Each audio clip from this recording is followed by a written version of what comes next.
Praise the Lord. இன்றைய நாளில் ஆண்டவர் சொல்ல விரும்பும் வார்த்தை, அவரை அண்டிக் கொள்ளுகிற யாவரும் பாக்கியவான்கள். சங்கீதம் 2:12.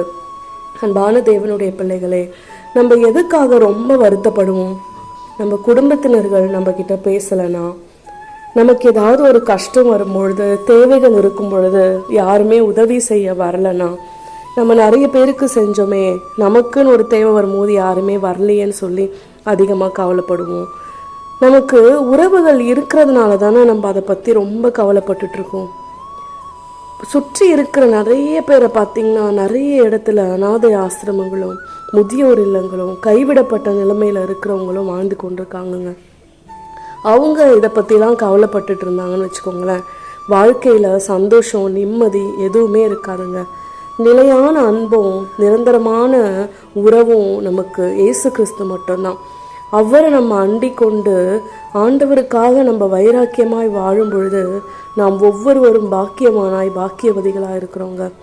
மற்றவர்கள் பார்வைக்கு ஒருவேளை நம்ம தாழ்த்தப்பட்டவர்கள் போலவும் ஒடுக்கப்பட்டவர்கள் போலவும் காணப்படலாம். நம்மளை முன்னாடி நிறுத்தாமல் நம்மளை அவமானப்படுத்தி இழிவுபடுத்தலாம். ஆனால் ஆண்டவர் நம்மளை உயர்த்தணும்னு நினச்சிட்டாருன்னு வச்சுக்கோங்களேன், ராஜாக்கள் மத்தியில் நம்மளை அவ்வளோ செய்வாருங்க.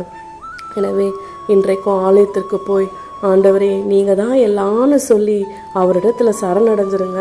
நிச்சயமாய் ஆண்டவர் நம்மை உயர்த்தி மேன்மைப்படுத்தி அழகு பார்ப்பார்.